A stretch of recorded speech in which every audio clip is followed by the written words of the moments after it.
headquarters in Draper, Utah. Did y'all know that we had the firing squad in the U.S. as recent as 1977? Holy shit! We like Iraq out this bitch. I did not know that. I thought that the only form of, what's the term I'm looking for? The death penalty was the electric chair. Then they had lethal injection, and I think those are the two forms of the death penalty that we carry out. But I had no clue. And once again, that sounds kind of medieval. Like, it makes us sound like one of them third world countries to have a firing squad. This dude was killed by a firing squad in 1977. And his last words evidently were, "Just do it." Whoever knew? Oh, well. So you learn something every day on the Doug Stewart Show. Damn. You learn something new every day by listening to the Doug Stewart Show. 404-382-0338. You can also email me at doug@thedougstewartshow.com. From Finance John E. He says they're saying the typical BS about Deshaun that they say about us is going to take him longer to learn the offense, blah, blah, blah. Right. From Andre Elam, the only knock on Deshaun Watson is he loves him some white women.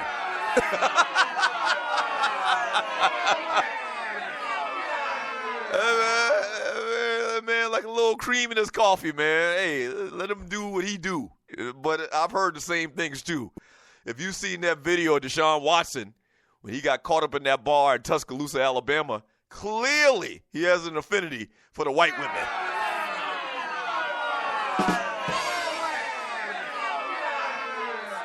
That man had a whole harem of white women following him out of that bar.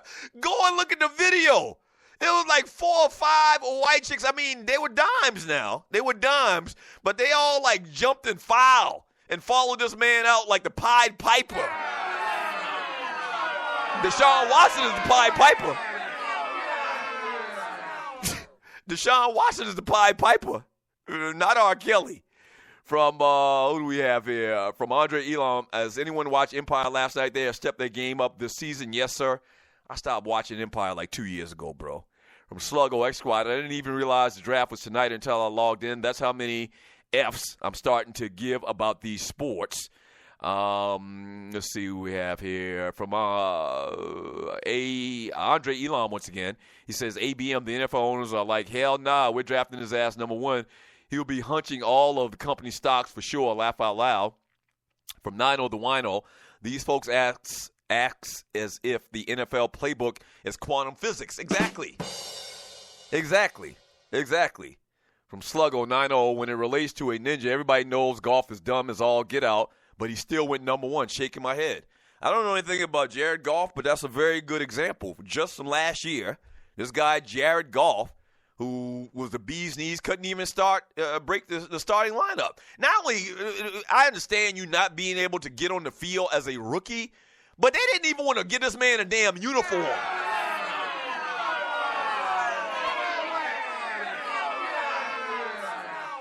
Montana Jones, he says, Puppet Factory fired everyone yesterday, but Stephen A. ass gets to keep his job. Hey, so listen. So real talk, man, if you know or heard what happened, like ESPN laid off an abnormal, enormous amount of people yesterday.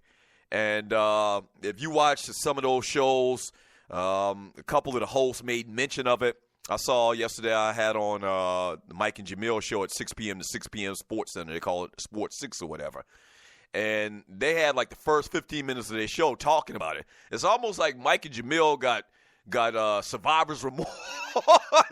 It's almost like they had survivor's remorse. You know what that is? Like when you were supposed to die. In this case, the analogy is when you were supposed to get fired or thought maybe you were about to die or get fired in this analogy.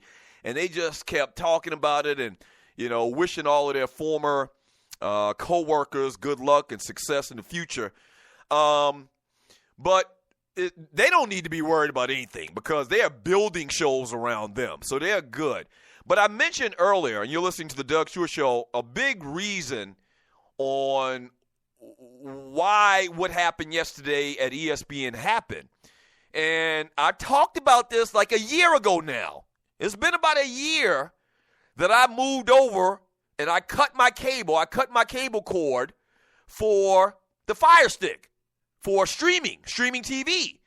And you remember, if you are Stewie, if you remember, shortly after I got it and I realized how good it was and how cool it was, it saved me some money. I didn't have all these millions of channels that I didn't want to watch, that I never watched before. Like, I was like, this is going to be the wave of the future. And ESPN, they've made a couple of deals with like Sling TV and PlayStation. They're a part of their app or whatever, so you can get it, but you still have to pay. The thing that I mentioned then is this is going to be the shit. This is going to be the thing. You remember? I said this is going to be the thing, and ESPN and all these other cable networks, they better get on board fast. You remember I said that?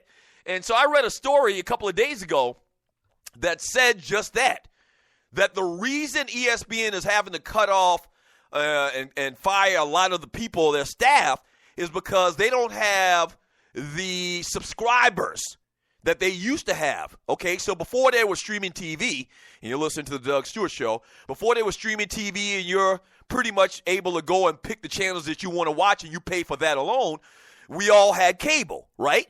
And so if you had cable and you wanted to get a package, 9 times out of 10, that package included ESPN. So whether you were a sports fan or not, you had to get the package that had ESPN. Such is not the case anymore. So if you cut your cable, you don't have to get ESPN. You can find a package through Sling or through PlayStation or whatever that has everything but ESPN. So if you're a subscriber, ESPN gets like $6 or $7 if you're talking about cable from everybody's subscription. So if your cable bill was $100, you know, the cable company that you paid, and I know I'm getting very technical here, but I'm trying to explain it in a very simple manner. So if you had cable and you paid your cable company $100 a month, the cable company gave ESPN like $7, okay, $6 or $7 or whatever it is. But if you got rid of cable and you got streaming TV, you basically could cut ESPN out of the loop.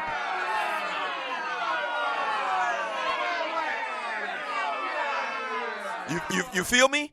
And that's what's happening right now. Not only are people cutting the cord and getting rid of cable and getting streaming TV, which is going to be, you know, it's going to be an end all.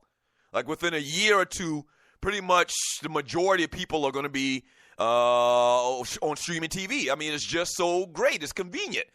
So you could cut the cord and get rid of cable and them high-ass bills, and you can also cut particular stations and networks that you really don't watch.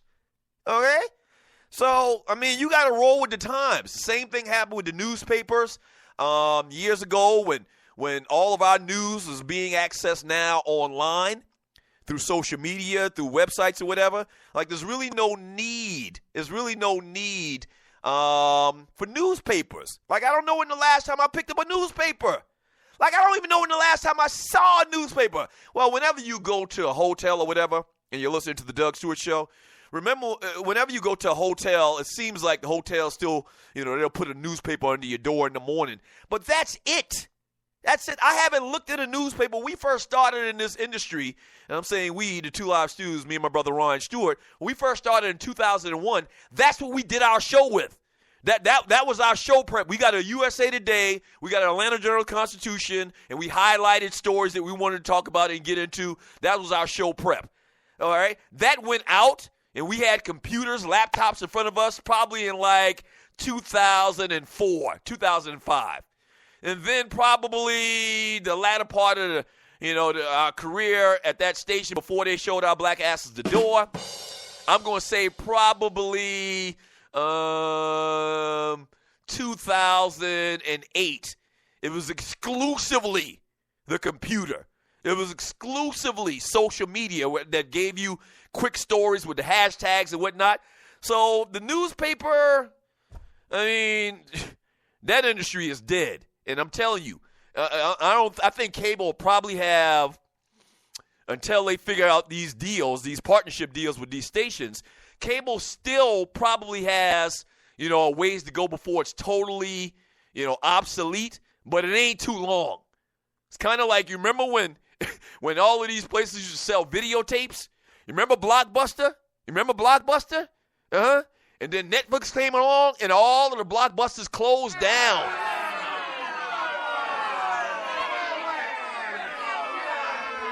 You remember? I mean, this technology shit is crazy, man. Like, one day you on top, and the next minute you are not even in the picture, you know? And we've seen it so many times with social media as well. So crazy, man. You gotta stay with the times. It's as simple as that. You have to stay up on the times.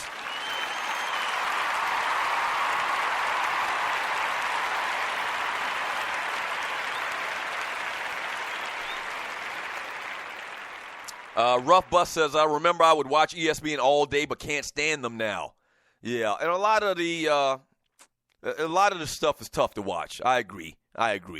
And I usually, over the last couple of years, just watch ESPN for the Sports Center for 6 p.m. But I even found myself in the last year or two, you know, even before I went with the streaming TV, I found myself finding every little bit of information on my phone and breaking news on social media, on Twitter, Facebook, Instagram, and all of that stuff. So, I mean, it's changed. You got to adapt or die. It's as simple as that. You have to adapt or die, period, in business. Now, I don't know if ESPN is going to go away, like totally, like they're going to have to shut their doors. You know, they got smart people. They got a lot of money. They'll probably figure it out. But right now, they're taking a hit. You know, they don't want to end up being like Polaroid cameras, instant cameras. You putting all of your resources into instant cameras, and then digital cameras came out, or everybody got a camera on their phone. You don't want to be instant camera company.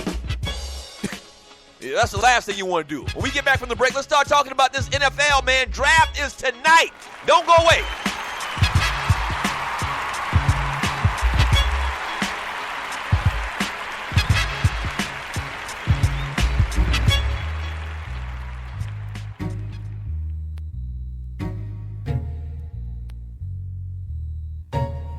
Rhyme theory, mind theory.